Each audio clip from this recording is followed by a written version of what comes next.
tanto, habiendo sido justificados por la fe, tenemos paz para con Dios por medio de nuestro Señor Jesucristo, por medio de quien también hemos obtenido entrada por la fe a esta gracia en la cual estamos firmes y nos gloriamos en la esperanza de la gloria de Dios.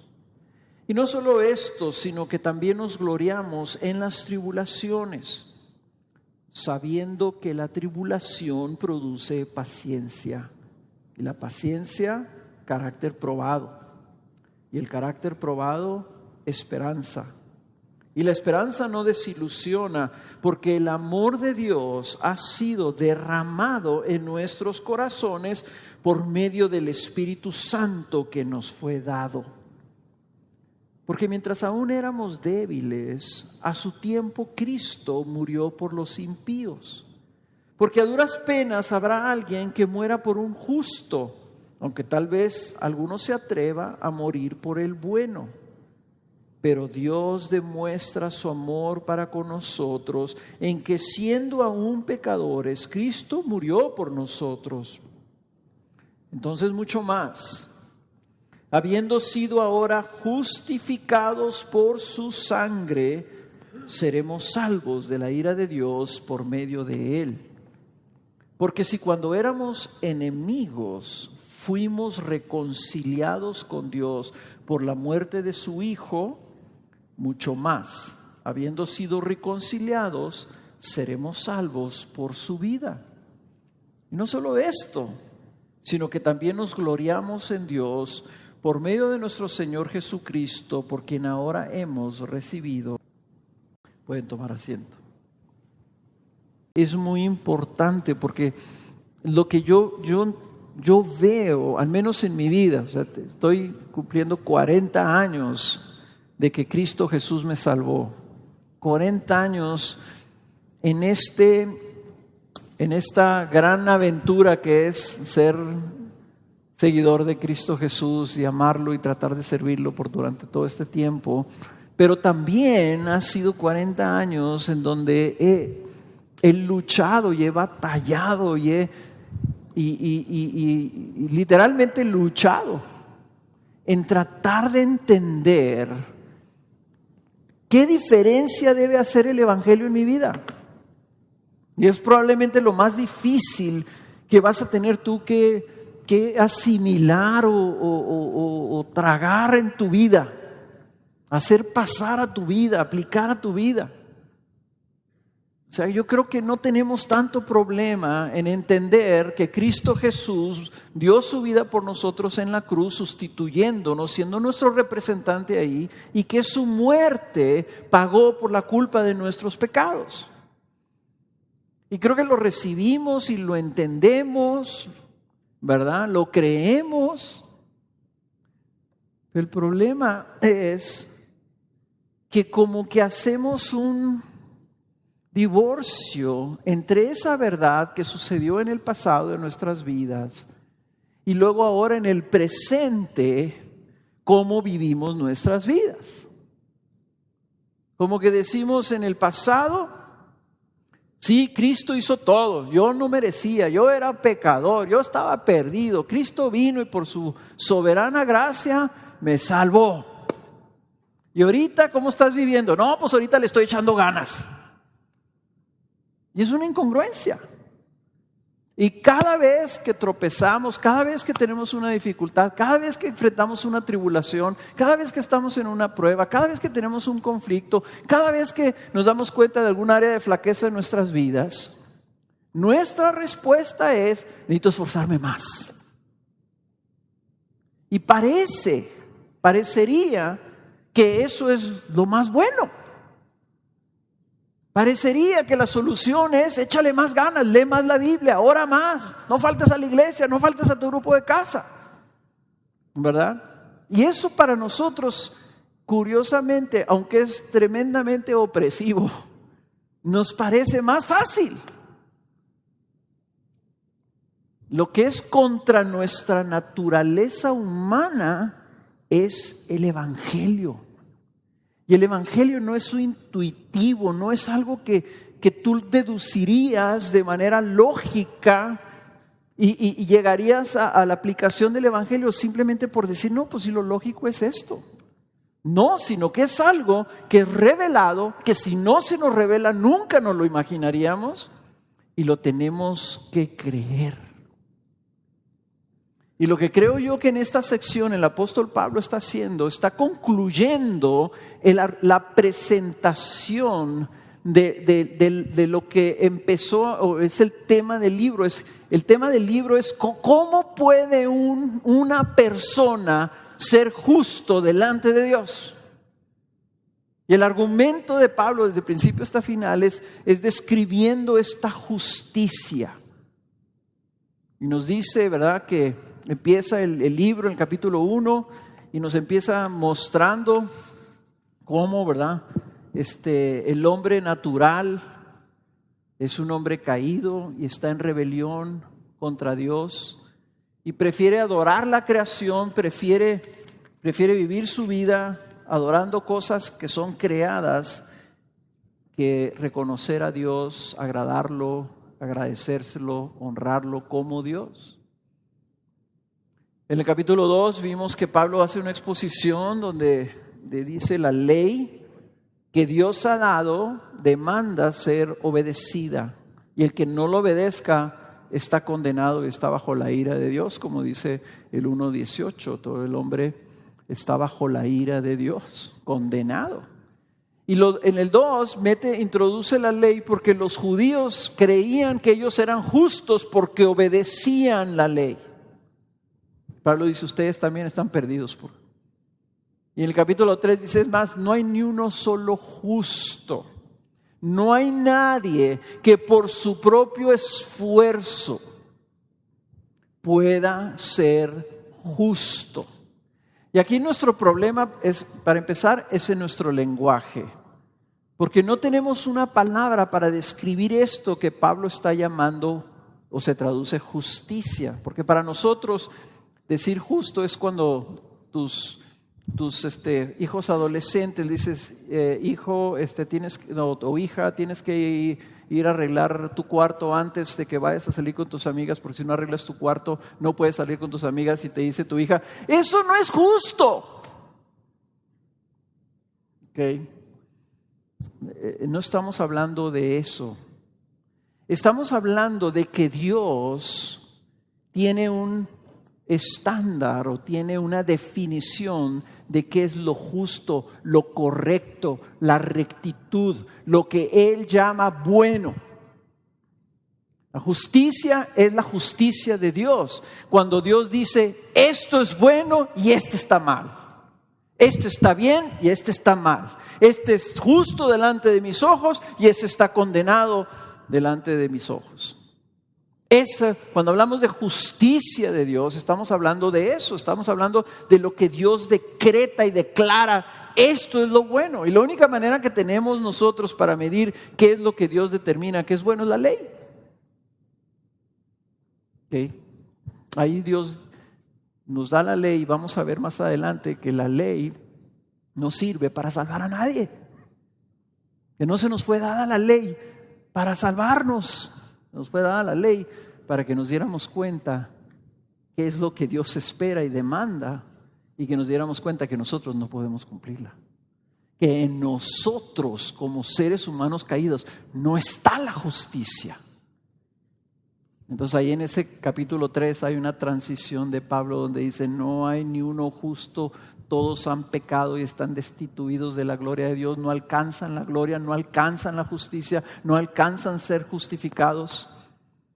Y viene esa última parte del capítulo 3 gloriosa donde dice, pero Dios ha provisto una justificación que es aparte de la ley. Una manera de ser justos por medio de un sacrificio que Él mismo está ofreciendo gratuitamente. Un acto de sustitución donde viene Jesucristo a satisfacer, a cumplir la demanda de Dios y a la misma vez extinguir el efecto de nuestra rebelión, que es la ira de Dios, y todo aquel que crea en Jesucristo como nuestro Salvador por medio de la cruz, dice, será justificado. Nosotros decimos, bueno, todo aquel que crea será salvo. Y decía R.C. Sproul, ¿salvo de qué?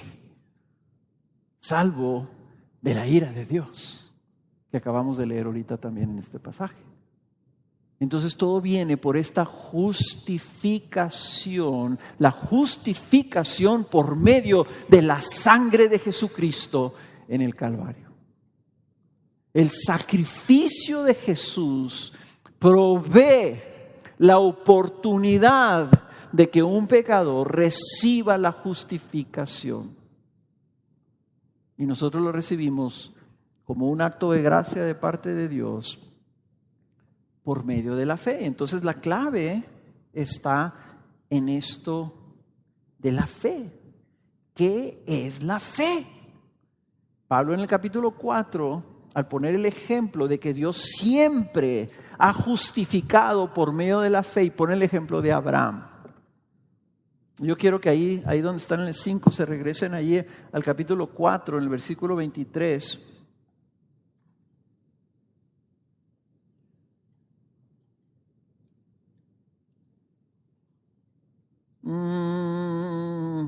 Voy a leer desde el versículo 19, ahí discúlpeme los que están allá en las proyecciones, pero ustedes tienen su Biblia, vean el 4:19, está hablando de Abraham, cómo había recibido una promesa de Dios que le había dicho que él iba a tener una descendencia enorme, de tal forma que él iba a ser el padre de muchas naciones, dice el versículo 18. Y luego dice de Abraham en el versículo 19, y sin debilitarse en la fe contempló su propio cuerpo, que ya estaba como muerto, puesto que tenía como 100 años, y la esterilidad de la matriz de Sara.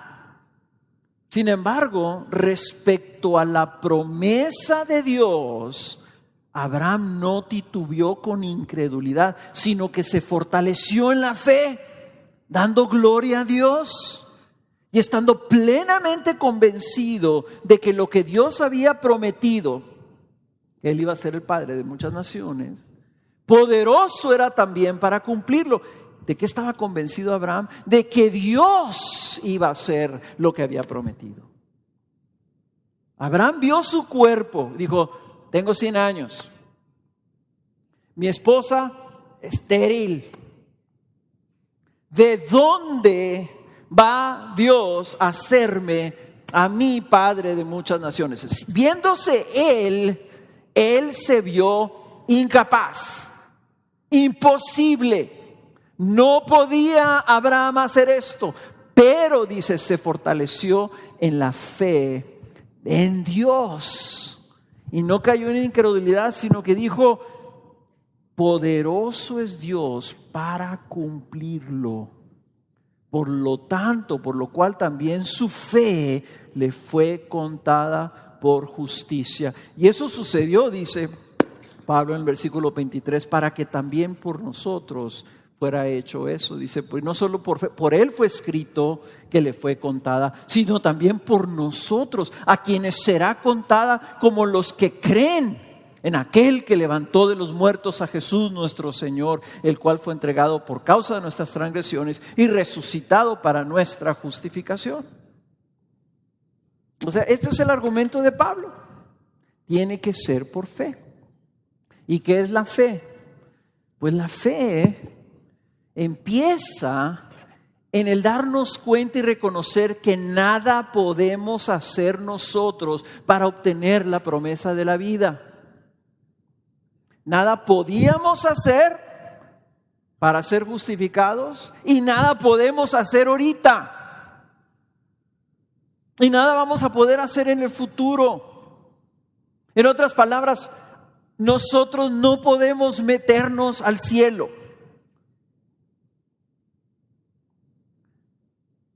Entonces, al darnos cuenta de que no podemos nosotros obtener la promesa, tenemos que confiar en que la promesa que Dios nos dio Él es poderoso para llevarla a cabo en nuestra vida, así como oraba ahorita Cuauhtémoc.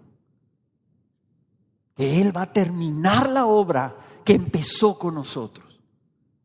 Él lo va a hacer todo.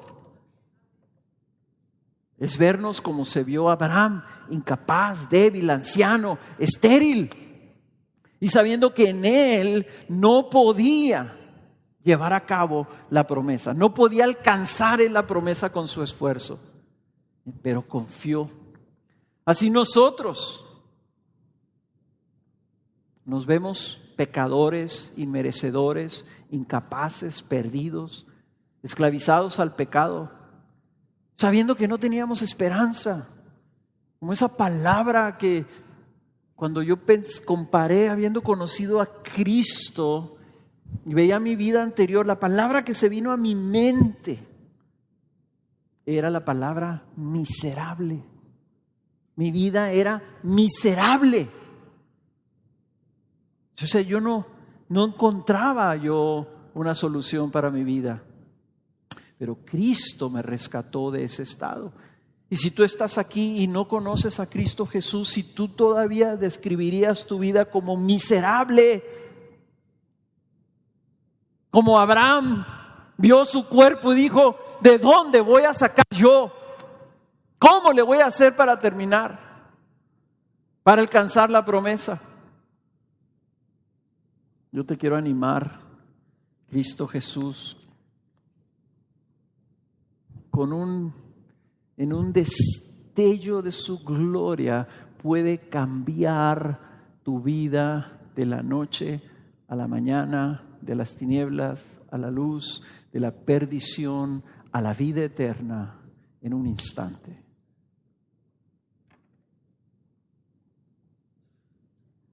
Pero tienes que creer que lo puede hacer. Tienes que creer que lo quiere hacer. Tienes que creer el anuncio de que Cristo Jesús vino precisamente a salvar a los pecadores de su miseria.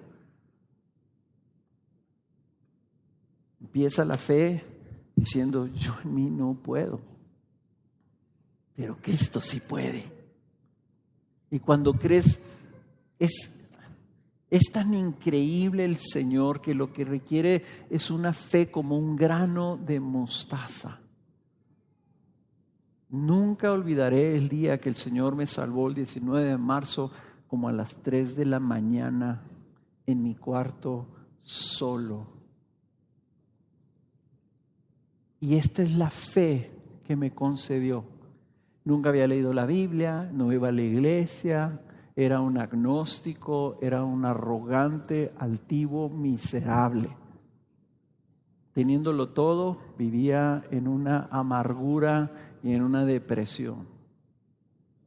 Y esta es la fe que el Señor me concedió por el testimonio de Kena, que me dijo, Dios te ama. Y me dijo, y Dios es real. Y mi fe llegó hasta este nivel nomás. ¿Será cierto? ¿Será cierto eso? Y sabiendo que yo no tenía nada. Volteé, ahí estaba sentado yo ahí en mi cama y dije, si existes, si estás ahí, yo quiero saberlo. Y en ese instante el Señor me transformó. Porque en ese instante el Señor en su bondad dijo, pues fíjate que sí estoy ahí. Y fíjate que sí soy real. Y fíjate que sí te amo. Y a mí nadie me había dicho que Cristo había muerto en la cruz. Yo sabía, pues sí, porque había visto las películas y cosas así. Yo no sabía qué significaba nada de eso. A mí nadie me había dicho que la justificación ni nada. Más me dijeron, Cristo es real y te ama. Y quise saber a ver si era cierto. Y esa pequeñísima fe fue suficiente En ese instante el Señor me llenó de su gozo y cambió mi vida. La pregunta es, ¿en quién está puesta tu fe? Miren, les voy a ser sincero. Algunos de ustedes, su fe está puesta en que vienen a la iglesia. Algunos de ustedes jóvenes, en que han venido a su iglesia toda su vida. Algunos de ustedes tienen su fe puesta en el hecho de que están llevando una vida moral y correcta y que se están esforzando en servir a Dios. Pero no conocen a Cristo Jesús. Y no han estado como Abraham diciendo, ¿yo qué le puedo traer? ¿Yo qué le puedo traer a Dios? Lo que yo necesito es que Dios tenga misericordia de mí y que Él por su poder haga una obra en mi vida. Entonces ahí es donde empieza Pablo. Fíjense, todavía ni siquiera empezamos con el capítulo 5. Ya se me fue la mitad del tiempo. ¿Y por qué me tomé ese tiempo? Porque Pablo empieza el capítulo 5 con 2 palabritas diciendo por tanto. Entonces, si está diciendo por tanto, quiere decir que lo que va a decir después de ahí tiene que ver con todo lo que ha dicho anteriormente.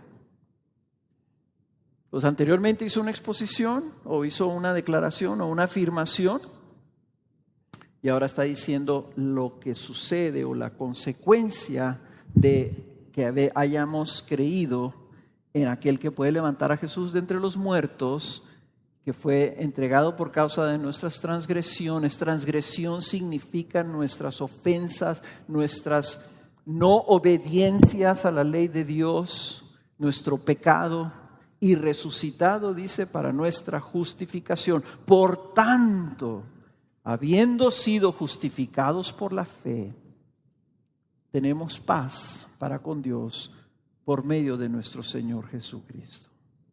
¿Cuál es el argumento de Pablo? ¿Qué está diciendo? Por tanto, ¿qué? Te está diciendo, por tanto, todo ha cambiado.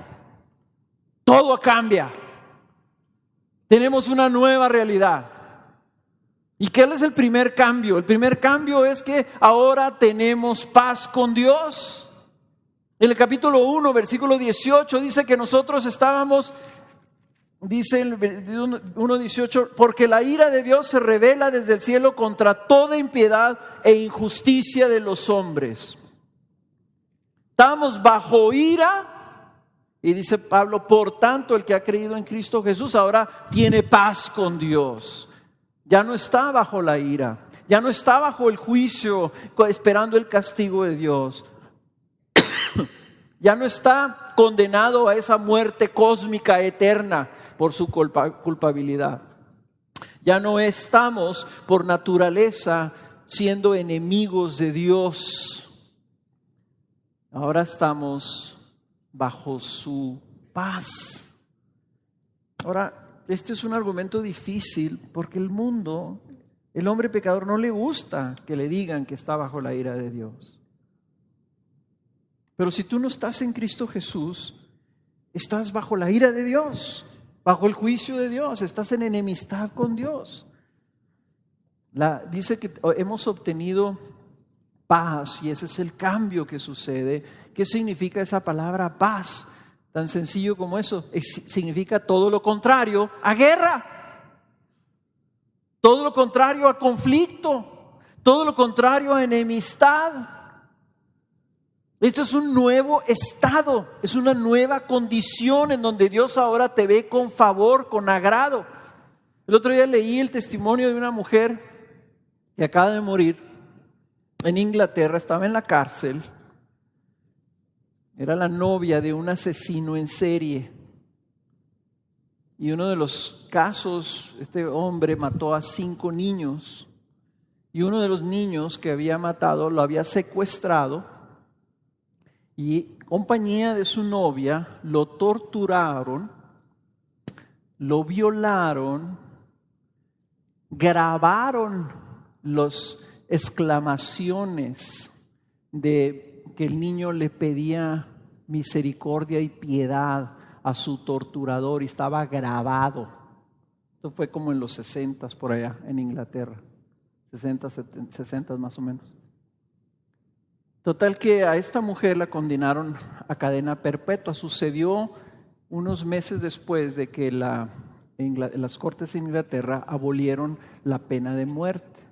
Entonces, aunque ella decía que ella no había matado al niño de 10 años, de todas maneras la condenaron a cadena perpetua. Y hubo un movimiento en Inglaterra, después de algunos años de estar en la cárcel, que pedían que la liberaran, porque ella no había sido la iniciadora en esas muertes. Y le preguntaron a la mamá del niño que qué pensaba. Y ella dijo esto: si la liberan, no va a pasar ni una semana antes de que yo la mate. Eso es estar bajo la ira de alguien. Si quieres entender qué es estar en paz, piensa en tu hijo, yo porque tengo hijos que viven fuera, o en tu mejor amigo que no has visto en varios años y que viene a visitarte. ¿Qué es lo que haces? Preparas el cuarto para recibirlo, lavas las sábanas, pones unas florecitas, preparas tu mejor platillo, le ofreces lo mejor de tu casa, lo que quieres es que esté en comodidad. Todo lo que está saliendo de ti es un deseo de bendecir a esa persona que amas y que no has visto. Ese es un estado de paz. O sea, hay una diferencia en donde tienes a una persona que lo único que quiere hacer es matar a aquella persona que lo ha ofendido. Y en otro tienes una persona que lo único que quiere es bendecir a su ser amado. Cuando Pablo dice que tenemos paz con Dios, dice: tú estabas así, tú estabas condenado a muerte, tú ibas a enfrentar la ira de Dios, tú ibas a pararte enfrente de Dios y Dios te iba a decir: ¿por qué mataste a mi hijo? ¿Y sabes qué mereces por eso? El juicio eterno, el castigo eterno, la muerte eterna. Y dice: ahora cambia y ahora Dios te ve con agrado, te ve con favor. Okay, ahí dice tenemos paz para con Dios. Y dice versículo 2: por medio de quien también hemos obtenido entrada por la fe a esta gracia en la cual estamos firmes y nos gloriamos en la esperanza de la gloria de Dios. Llama la justificación, la llama esta gracia, este favor de Dios. Gracia significa el favor de Dios, la disposición de Dios de shalom, de decirte: tienes paz conmigo, ¿cómo te quiero bendecir? Es una gracia. Lo que sale de Dios ahora es gracia. Como dijo el apóstol Juan, Jesucristo vino a traernos gracia y gracia sobre gracia. La justificación, hermanos, es la gracia de Dios. Es por gracia y es una gracia, una expresión de su favor. Dice, nosotros entramos a eso. Y dice, estamos parados firmes en eso. Estamos plantados como si Dios nos hubiera sacado del jardín de la ira y nos plantó en el jardín de la gracia. Y ahí estamos, en otra localidad, en otro lugar, en otra posición. Nos cambiamos de lugar, como dice Colosenses 1:13. Fuimos trasladados del dominio de las tinieblas. Imagínate estar plantado en un jardín donde nunca sale el sol, donde nunca llueve. Así como allá, ¿cómo se llama? Lomas de Poleo. Nomás que en tinieblas y sin las 2 o 3 lluviecitas que recibe durante el año. Dice, y eres ahora trasladado al reino de su Hijo amado.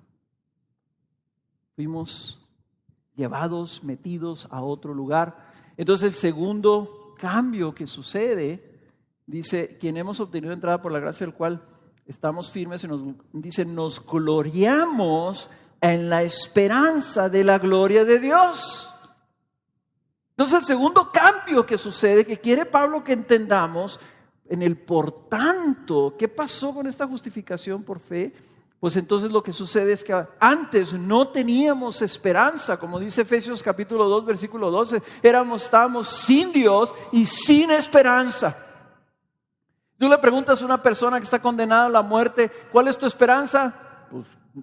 Pues ninguna. Todo lo que tengo para adelante es muerte.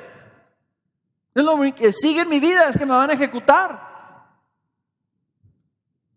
Pero dice, ahora nosotros nos gloriamos en la esperanza de la gloria de Dios, la cual dice Romanos 3:23 que nosotros no alcanzábamos la gloria, no teníamos acceso a la gloria, no podíamos aspirar a la gloria. Y dice ahora Pablo, pero ahora tienes esperanza de que vas para la gloria. Y dice Efesios 2, después de que dice que estábamos sin Dios y sin esperanza, pero ahora, es el segundo pero del capítulo 2 de Efesios, dice ahora hemos sido acercados a Dios, hemos sido reconciliados con Dios, ahora tenemos entrada al Padre, ahora somos conciudadanos de los santos, somos de la familia de Dios, ahora estamos destinados a la gloria de Dios. Y esto es bien importante, hermanos, porque no estamos hablando de algo, estamos hablando de algo futuro. Pablo está hablando de algo que sucedió en el pasado, que tiene que impactar nuestro presente, porque ya está apuntando hacia el futuro. Es la gloria. Lo que tú estás viviendo ahorita debe estar fundamentado en una esperanza. En una esperanza de que yo voy para allá, tan seguro. Tu fe tiene que estar absolutamente seguro de eso, como estás seguro de que Cristo pagó por tus pecados.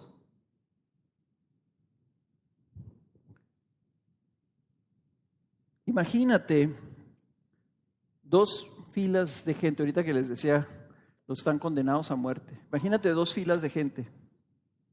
Los dos en estas filas, o imagínate que tú estás en una fila, la fila de los condenados a muerte. ¿Okay? Eres culpable y estás preso y condenado. Y estás condenado a muerte. Y mientras llegas a la muerte, trabajos forzados. ¿Okay? Estás en esa fila, estás condenado, estás esperando que te toque tu lugar. Pero hay otra fila en donde están llamando personas, el guardia viene con una lista y está llamando fulano de tal, Carlos Contreras, aquí estoy. ¿Qué número eres? No, pues soy el 27, me quedan 27 cuates a que me toque a mí. No, pues fíjate que el presidente te acaba de dar una amnistía, recibiste un perdón presidencial, ponte de esta otra fila. Esta fila no va a la cámara de gases, esta fila va a la puerta de salida. Y te sacan de una fila y te ponen en otra fila que va en otra dirección. En esa fila estás caminando hacia la libertad, hacia la promesa de que vas a volver a tu casa, de que vas a estar con tu familia, de que vas a salir de ese calabozo. Todos estábamos en la fila de la condenación. Pero un día vino Cristo y te cambió de fila. Gratis. Y te dijo, mi Padre ha decidido concederte la salvación. Te ha concedido darte vida y librarte de esa muerte. ¿La quieres?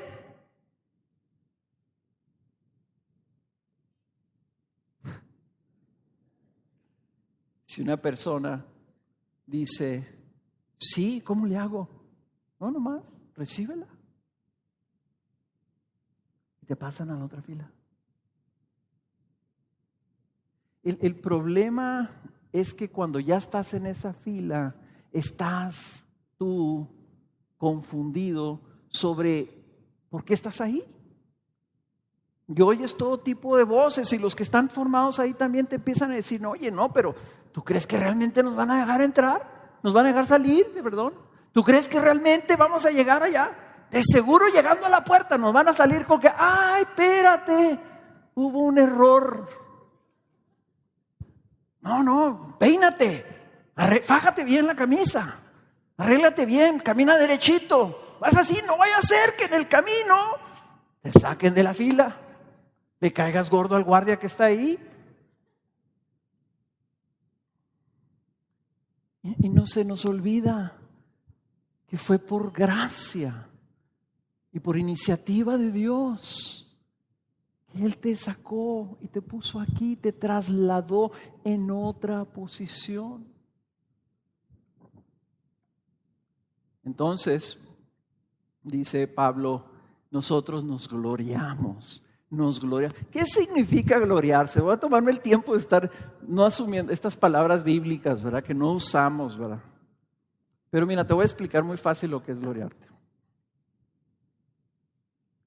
Imagínate tú que eres un chavo y te gusta una muchacha. Y le has buscado la manera de caerle bien, la muchacha no te hace caso. Y le buscas por acá y nunca has podido. Finalmente dices, no, pues ya estuvo, me voy a aventar. Y te avientas, la invitas un día ahí a un café, acepta ir y tú ya estás como animado pero temeroso. Y le dices, ¿sabes qué? A mí me gustas mucho. Yo tengo un interés en ti, yo quiero pedirte que tú seas mi novia. Y ella te dice, sí. Si lo quieres poner así más suave, te dice, claro que sí. ¿Ok?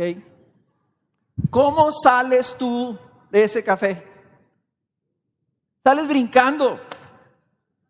¿Sabes cómo sales? Sales gloriándote. ¿Ok? O sea, el gloriarse es que sales de ahí diciendo, me dijo que sí. Eso es gloriarse. ¿Ok? Nos gloriamos, dice, en la esperanza de la gloria de Dios.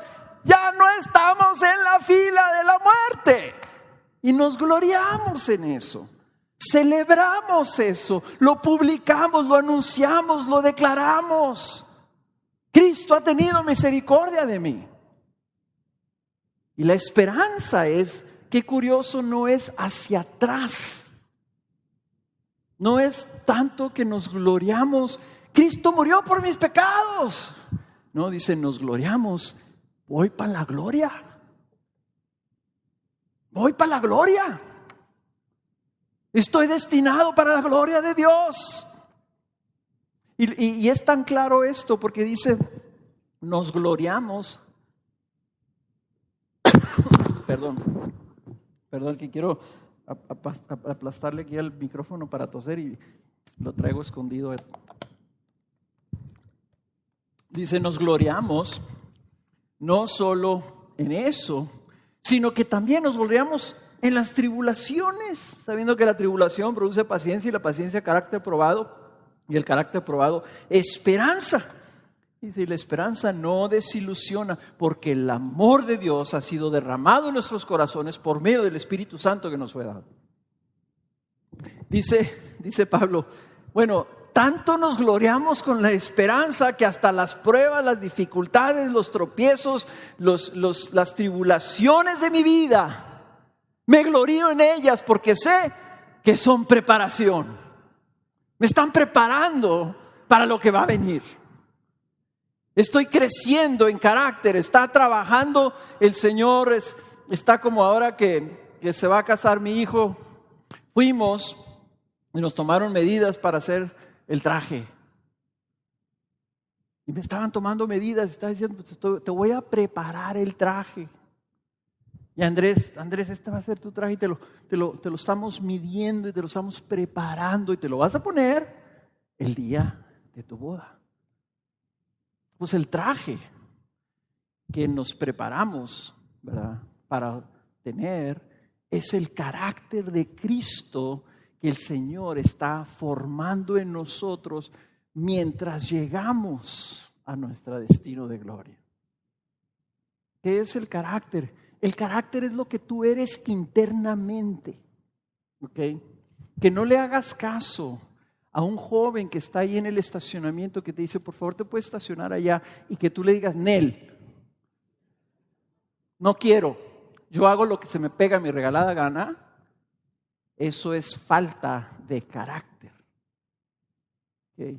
Porque no eres humilde, no eres manso, no eres enseñable, no eres paciente, no eres generoso, eres, discúlpeme decírtelo, arrogante, ¿ok?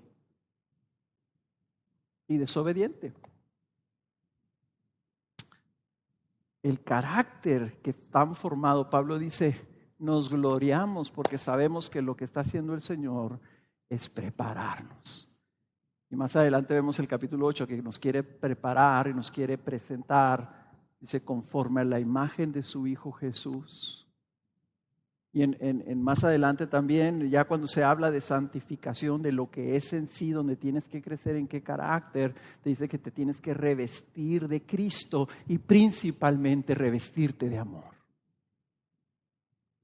Entonces, si tú no te glorías, si no celebras las dificultades, entonces es como si ese que sale de la cárcel ya salió libre, lo iban a matar.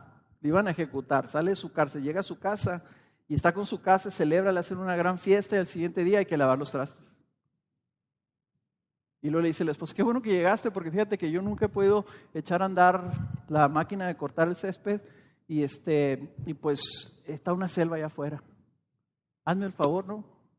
Mientras consigues trabajo, pues aquí hay muchas cosas en la casa que tienes que hacer. Y tienes que trabajar para sostener a tu familia, y tienes que esforzarte, y tienes que bañarte, y tienes que levantarte temprano, y tienes que hacer todo este tipo de cosas. Imagínate qué incongruente sería que ese presidiario condenado a muerte, que ahora tiene la libertad gratis, que no le costó nada, que está en su casa disfrutando de su familia, se queje por las dificultades que son el vivir en este mundo. Sin embargo, así somos muchos de nosotros. Cristo nos salva, Cristo nos concede la justificación de nuestros pecados por la fe en Cristo Jesús gratis, se nos entrega y nosotros estamos, pero ¿por qué batallo? ¿Por qué es difícil para mí esto? ¿Por qué me tengo que esforzar? ¿Por qué tengo que trabajar? ¿Por qué tengo que ser diligente? ¿Por qué tengo que obedecer? ¿Por qué tengo que ir a la iglesia? ¿Por qué tengo que perdonar al hermano? ¿Por qué me tengo que amarlo si me cae gordo? Tienes que acordar. Sí. Pensaste en alguien, ¿verdad?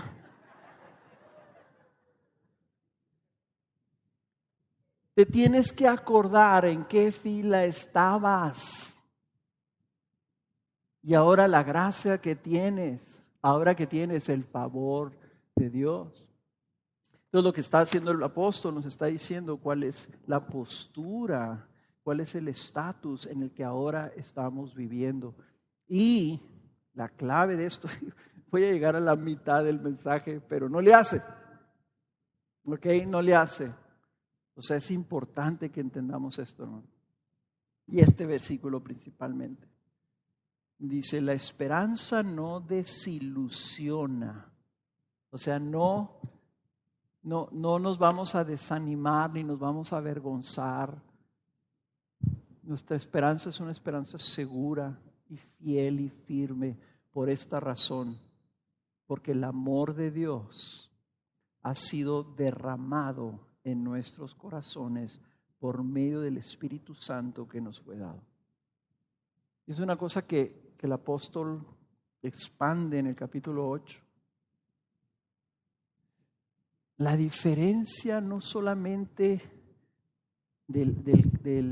es que tenemos paz con Dios, No solamente que ahora tenemos esperanza de gloria, sino que ahora hemos sido transformados en nuestra identidad por la presencia del Espíritu Santo en nuestras vidas. En otras palabras, Dios mismo vino a vivir dentro de nosotros. Y Dios en nosotros está diciéndote algo. ¿Sabes qué te está diciendo Dios? Te amo. El Espíritu Santo en tu corazón está testificándote que Dios te ama. Y dice el apóstol Pablo, esa debe hacer toda la diferencia en el mundo. Porque si tienes el amor de Dios y estás enfrentando la enfermedad, o estás enfrentando un conflicto, estás enfrentando que alguien pecó contra ti, estás enfrentando que no eres la persona que tú quisieras ser, estás enfrentando tus mismas flaquezas y debilidades y pecados, estás enfrentando todas estas cosas, pero dice, pero no vas a ser desilusionado. Esa palabra les voy a explicar, cuando dice el no desilusión, les voy a explicar. Es como cuando está una rifa, ¿verdad? Y hacemos una rifa y damos los números, ¿verdad? Decimos, el número ganador es el 1739. Y por allá brinca una persona, lo tengo yo, y todo el mundo aplaude y la persona se levanta y viene corriendo, gloriándose, yo lo tengo, ¿verdad? Y viene hasta acá enfrente, pásele a recibir su premio, y viene 1739, pásele, a ver, présteme su boleto, 1736. Resulta que la persona era medio disléxica y entonces lo vio al revés. Y le dice, ¿sabe qué? Nomás que este no es el número. Dijimos 1739, este es el 1736. ¿Cómo queda esa persona? No solamente desilusionada, sino avergonzada. Pero nuestra esperanza, dice, no desilusiona, no avergüenza. No vas a ser avergonzado que tú le estés diciendo ahorita a la gente, yo tengo a Cristo y yo tengo la esperanza de estar en su gloria. A mí el Señor me salvó y me llamó de la muerte a la gloria, de la ignominia a la vida eterna.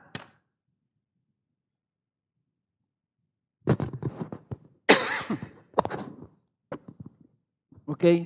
No va a llegar un día en donde te topes tú a esa persona y te encuentres con esa persona en el infierno y te diga, ¿dónde está puesto esperanza? No, pues fíjate que mi boleto es el 1736 y no el 1739. Y dice Pablo, ¿y sabes por qué puedes tener esa certeza? Porque Cristo, dice el Padre, te dio una garantía, te dio un documento de garantía que te asegura que tú lo vas a recibir. Y dice el libro de Efesios, ¿sabes cuál es esa garantía? El Espíritu Santo. Y para que no lo tienes afuera, te lo puso adentro. Y dijo Jesucristo, y la garantía va a ser que yo y mi Padre, o mi Padre y yo y mi Padre, vendremos por medio del Espíritu Santo y haremos morada en ustedes. Vamos a estar con ustedes, no los voy a dejar huérfanos, no los voy a abandonar, no los voy a dejar, voy a estar con ustedes. Y ese es el derramamiento del amor de Dios. Lo que sientes o lo que debes de sentir tú en tu corazón es el amor de Dios. Si tú lo que sientes de parte de Dios es un temor a su rechazo, es un temor a que Dios sea voluble y te deje de amar, es un sentimiento, Dios va a estar enojado conmigo, ese no es el Espíritu Santo. Y no dudo que haya personas aquí que se sientan condenadas, que se sientan rechazadas por Dios, que se sientan que Dios está harto de ustedes, que porque ustedes se han equivocado una y otra vez y la han recado una y otra vez y están diciendo, ¿cómo me va a perdonar Dios ahora? Bueno, te voy a decir una cosa, no entiendes el Evangelio. Eso es lo que pasa realmente. Porque el Espíritu Santo te está diciendo, pero yo te amo y no vas a ser desilusionado. La justificación por fe lo que asegura es tu vida eterna, es hacia adelante. Y nosotros tendemos a ver la justificación por fe como un suceso pasado que se quedó en el pasado. Y no, es la entrada. Ya se fue el micrófono. Es la entrada solamente a esta gracia en la que ahora ya estás plantado firmemente y que no vas a ser desilusionado porque el Espíritu te está diciendo, Dios te ama. Y vamos a ver la siguiente semana porque ya se me acabó el tiempo y necesitaría otra hora para ver la segunda parte. Vamos a ver por qué podemos estar seguros de que Dios te ama. Ahorita por lo pronto, hermanos, yo quiero que tú tengas una certeza. Si tú entregaste tu vida a Cristo Jesús y fuiste genuinamente convertido, naciste de nuevo en Cristo y diste testimonio de tu entrega y de la obra que Cristo hizo en ti, hasta en el bautismo, y tú has sentido y has experimentado en tu corazón la vida de Cristo adentro de ti, te voy a decir una cosa, Cristo no va a fallar. Tú recibiste algo que es para la eternidad, ni siquiera para esta vida solamente, para la eternidad. Y el sello de eso es la presencia del Espíritu Santo en tu vida. Que ahí está testificándote, que ahí está presente en tu vida diciéndote, Dios, tu Padre, te ama. Cristo, tu Salvador, te ama. El Espíritu Santo, tu sustentador, te ama. Y lo tienes que creer, como Abraham se vio a sí mismo y dijo, solamente Dios puede hacer esto. Lo tienes que creer. Y si tú estás diciendo, es que yo no siento nada, es que yo la he regado tanto que estoy bien lejos de Dios, error. Es que Dios está enojado conmigo porque estoy en rebelión, error. Tienes que creer lo que la Biblia dice, no lo que tú sientas o lo que tú pienses. ¿Qué dice la Biblia? Y aquí dice que no serás desilusionado, que tú, ¿verdad?, te puedes gloriar en la gracia de Dios y en esa esperanza, ¿verdad?, de que Dios verdaderamente te ha salvado. Ahora, mi última aclaración, cuando dice seremos, más adelantito, porque esto va a venir en la tarea y no lo van a entender, dice el versículo 6, porque mientras aún éramos débiles a su tiempo, Cristo murió por los impíos. A duras penas habrá alguien que muera por un injusto, alguno tal vez se atreva a morir por el bueno, pero Dios demuestra su amor para con nosotros en que siendo aún pecadores, Cristo murió por nosotros. Ahí está la demostración de su amor. Dice entonces mucho más, habiendo sido ahora justificados por su sangre, seremos salvos de la ira de Dios por medio de Él. Lo que quiero yo recalcar es el seremos. Seremos. Seremos, hermanos, es futuro. ¿Cómo es que está Pablo hablando de que hemos sido justificados por la fe? Si hemos sido justificados, seremos salvos. ¿Que no somos salvos ya? Y es que la salvación, la salvación es la palabra bíblica que el Señor usa para describir el proceso de redención que lleva toda nuestra vida. Hemos sido salvados de la ira por el perdón de nuestros pecados. Estamos siendo salvados ahora, encaminando nuestra santificación, y seremos salvados de la ira de Dios cuando seamos glorificados y pasemos por el juicio de Dios libres. Seremos salvos de la ira de Dios, dice Pablo 2 veces. Seremos salvos de la ira. O sea, todavía no sucede. Todavía no sucede que se nos diga: bienvenidos, hijo fiel, bienvenido, hijo, pasa al gozo de tu Señor. Tú no recibes ira. Todavía no. Hemos sido justificados, pero Pablo está diciendo: porque fuiste justificado, de seguro vas a recibir aquello.